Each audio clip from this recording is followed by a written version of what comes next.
Welcome to Sports Update on Trust TV. I am Emmanuel Fashimi. Let's begin with the pound-to-pound sports. That is the feast we talk about, and it's a good one. Well, it's a good one. Good commendation for Joshua. That is our own Nigerian, British-born Anthony Joshua. After that fight against Otto Wallin, that is the title, the Day of Reckoning in Riyadh, Saudi Arabia.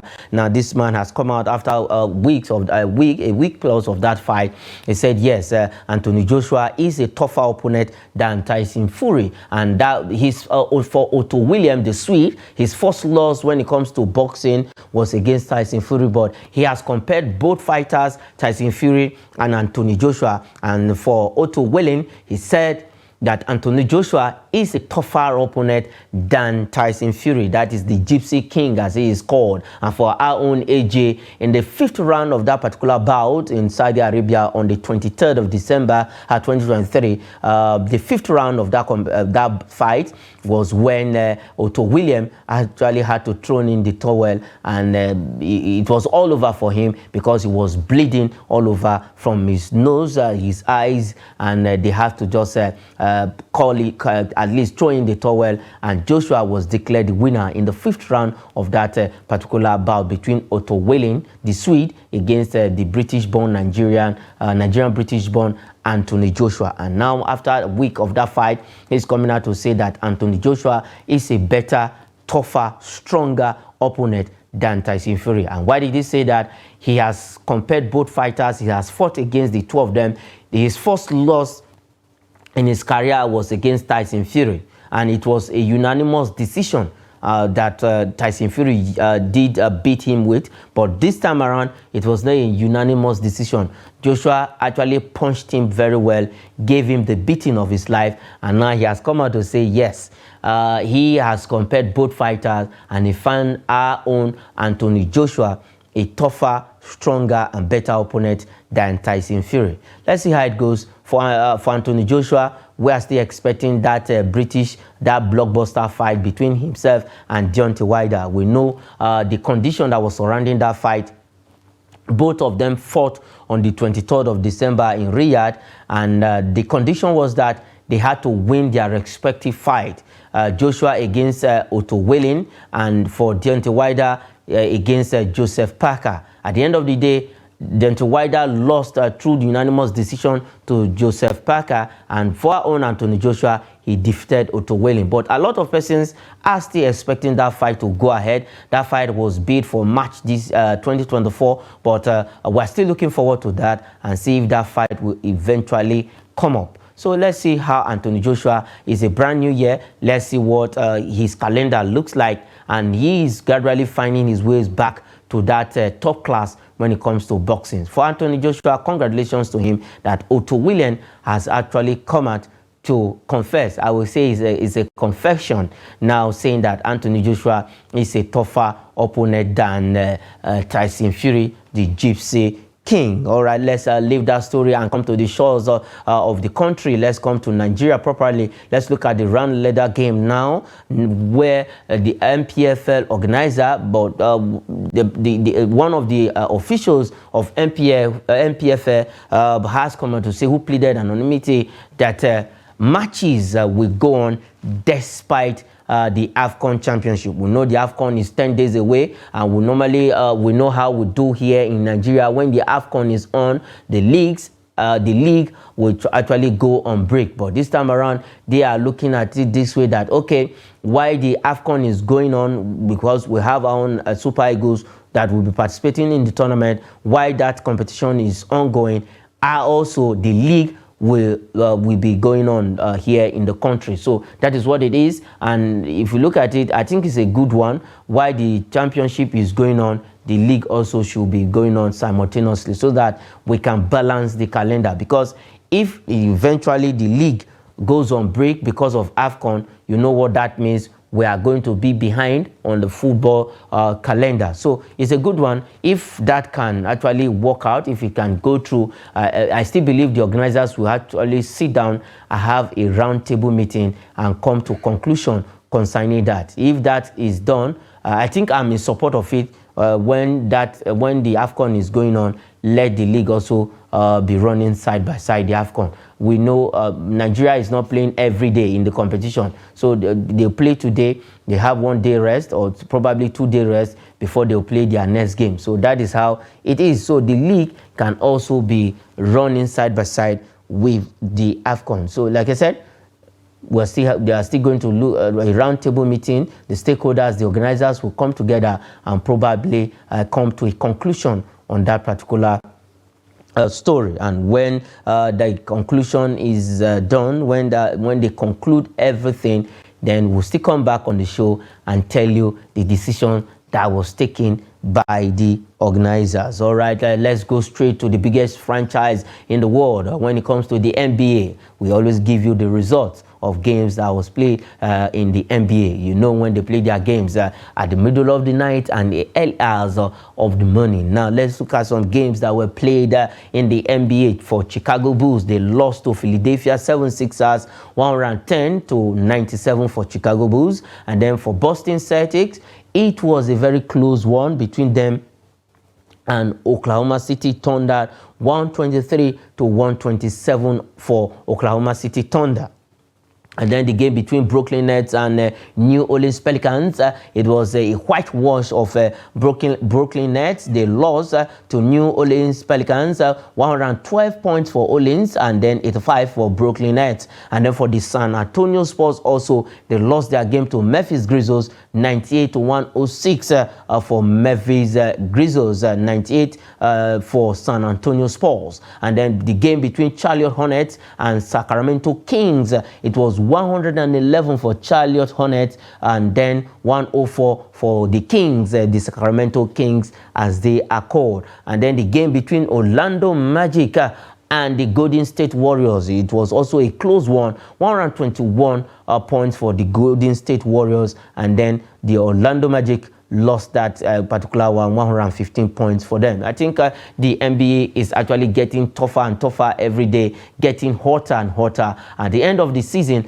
let's see who wins. Like I said, there are 2 conferences in the NBA, the Eastern Conference and the Western Conference. Now, 4 teams need to qualify automatically from the 2 conferences, and then the bottom teams also will have to go for playoffs and see the team that will remain in the NBA. That is how it is being played. They say it is the biggest franchise in the world, and then the bottom teams, like I said, will go for playoffs to see those who will remain in the league, and then for the top teams, they also have to fight it out and see who is going to lift the NBA season for 2023-2024 season. So let's see how it goes in the NBA, and when the whole league is wrapped up, you'll definitely know the champions for the NBA season 2023 and 2024. So it's a good one.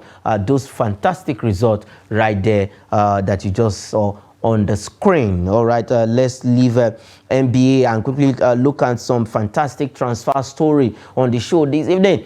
For Ivan Toney, he has been on the transfer news for quite some time, and he is optimistic. Ivan Toney is optimistic of Arsenal move this January. We know that the January transfer window has opened. We brought to you on this on the show, on the sports show on Trust TV, where Manchester United Van de Beek has made his way to Eintracht Frankfurt in Germany. So a lot of transfer will be going on all through this January, and we're going to be seeing a lot of movement for players from one team to the other. But for Ivan Toney, he's actually optimistic that his move to Arsenal this January will actually we see the limelight, limelight of the day.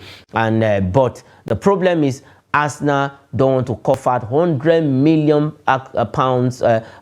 price tag from Brentford. Brentford has slammed this young man £100 million price. But for Arsenal, they don't really want to pay that amount, but they need him. The problem now is the money, the negotiation of that amount. Brentford is holding out for £100 million, and Arsenal is saying no, that money is way, way too much. Now they also want to cash out, just the way Aston Villa cashed out on this young man who moved from Aston Villa to Manchester City, and also Declan Rice from West Ham United to Arsenal. So a lot of this, and that is what Brentford is looking at right now to see if they can actually also get their own fair share of the teams that have the money to throw around. For Ivan Toney, he's actually optimistic that move to Arsenal this January which should surely happen for him. He is looking for every means possible to leave Brentford. We know that he has a court case. He has not been playing for quite some time because of some issues surrounding him. Personal issues though, which I don't want to bring on air right here. But let's see how it goes at the end of this January if Ivan Toney will become an Arsenal player. Arsenal actually needs a striker to cover up for Eddie Nketiah and Gabriel Jesus. All right, still on some transfer story. Let's quickly look at this one. He's a fantastic young man. John Duran of Aston Villa now is a target for AC Milan. AC Milan are actually looking for a way of snapping up this young man who is a fantastic player for Aston Villa. This season, he has played 13 times for Aston Villa with 2 goals and 1 assist to his name. John Duran, fantastic player, and now he's a target. Is a target for AC Milan of Italy. Now they are doing everything within their power to see how they can bring him and add him to the number of players they have. He's an enterprising player. Or we know that we have Rafael Leao there. We have this young man Giroud there. So he's actually a good backup for Rafael Leao in that wing flank for AC Milan. So 13 games he has played so far for Aston Villa this season with 2 goals and 1 assist. He's a target for AC Milan. Still on transfer stories, let's quickly look at this particular one. Now it still concerns Arsenal, whereas though this is not a transfer, after looking at all possibilities, after looking at his qualities, now Arsenal has found faith in him to extend, at least to give him a contract extension. That is Takehiro Tomiyasu, the left back for Arsenal. Now Arsenal is in talk with the defender Takehiro Tomiyasu for deal extension. They want to extend his deal to stay at Arsenal. You know, when it's a deal extension negotiation, your salary has to increase and some other benefits that will be added to your contract, and that is what Tomiyasu is looking at. He is happy at Emirates. He wants to stay with Arteta and the rest of the squad, and they also have faith in him because he is a very good backup for that backup for that left side, the defense left side for Arsenal. So let's see if the talks will go on smoothly, and then at the end of the day, this man will be given that contract extension he actually deserves in Arsenal. The Gunners, as they are called, they are second on the English Premier League table behind Liverpool, and then Aston Villa coming third. Them and Aston Villa have the same number of points, 42 points in the English Premier League. For Tomiyasu, if he gets that contract extension, it's a good one for him, if you ask me, because he's a fantastic player and is good in Arsenal. All right, let's leave that transfer story and quickly take this last one on the show. Let's quickly look at this particular story. It's tennis. Like when we say tennis, not table tennis right now, is lawn tennis, the one they play with that wide racket and then the net on the court. Now, Emma Raducanu, that is the British player, is true to Australian Open main draw. Is a blessing in disguise. And why? Because she wouldn't have qualified at all to play in the Australian Open, but something happened, and now she is happy to be in the main draw for the Australian Open. American Lauren Davis withdrew with a shoulder injury means that Emma Raducanu, that is 21-year-old Briton, will be in the main draw of the first Grand Slam of the year. You know, the Australian Open will be starting towards the ending of January, precisely. It will start on the second week of January, that is from the 14th of January, and that is the day the Super Eagles will be keeping a date in their first game in the AFCON 2023. So a lot, like I said, it's a sporting year, and you know, when it comes to tennis, that is lawn tennis, Australian Open is the first Grand Slam of the year. We have 4 Grand Slams in the world when it comes to table tennis. We have the Australian Open, we have Wimbledon, we have the Roland Garros. So it's about, then we have the US Open, 4 Grand Slams. So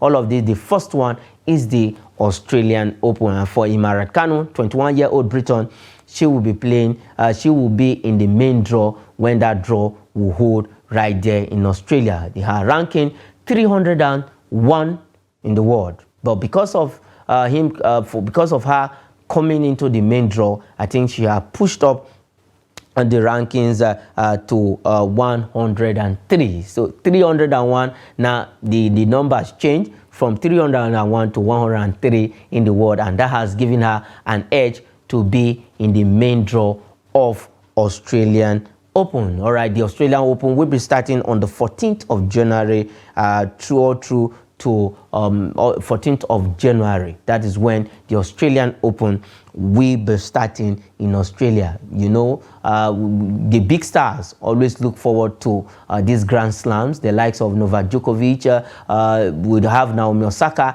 and probably will be expecting Rafael Nadal to participate, to play in the Australian Open. And for Rafael Nadal, good one coming back. He got his first single win against Dominic Thiem in the Brisbane Open. So let's see for how the Australian Open will pan out, because like I said, a lot of stars will be going to the Australian Open, and Imara Kanu, she will be among the stars that will be going to the Australian Open to slug it out with the rest of the qualified players. We know players who have already qualified automatically to the Australian Open, the likes of Novak Djokovic. We also have Naomi Osaka, who will be coming in. That's for the women's side. The 21-year-old Imara Kanu. A lot of players, and we're probably hoping to see Venus Williams, not Serena Williams, but Venus Williams, the other sister of Serena. So let's see. Serena Williams has evolved from the game.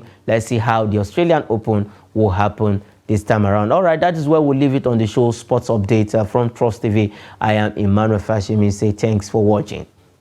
Wins in the last 5 games back home into this one relatively on home, but that humbling 1-0 defeat here at the hands of Rainbow Stars in every All Cup just 4 days ago. In the build-up to this one, Finidi George acknowledged it was going to be difficult in prospect camp and into this Yimba lineup. He's been a mainstay for the team, and not forgetting Eze Pinto.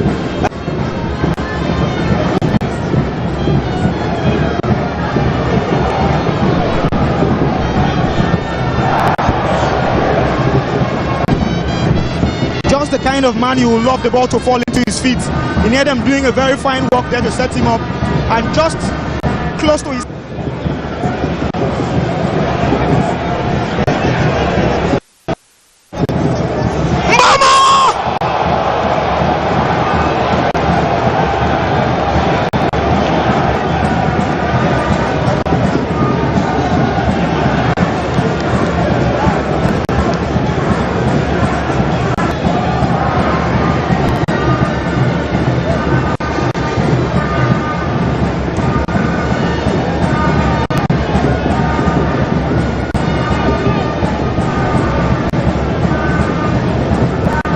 They say for brave, and you have to be brave. Then Nachi, just when you thought that the chance was over, and the man at the far side was straying offside, a deflected ball took the ball high up in the air. Now, Joel Odo, but Kazim, Ogunlo!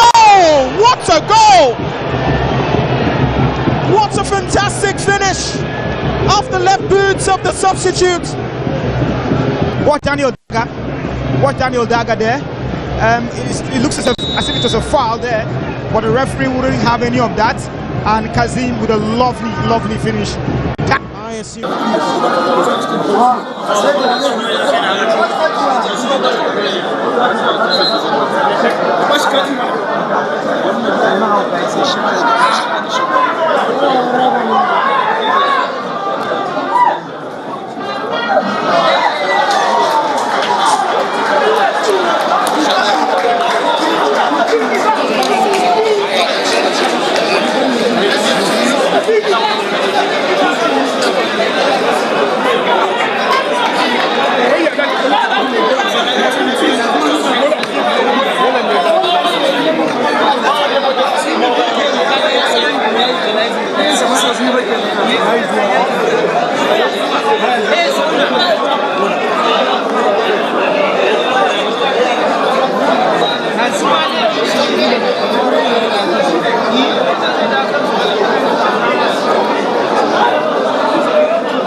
lokacin da ya yi kakon ko da wai tukuri da wai wanda ya yi tontana shi ga kuma yi kuma da wai mutum mai da shi da wani ya kasance ya ba sai da wasu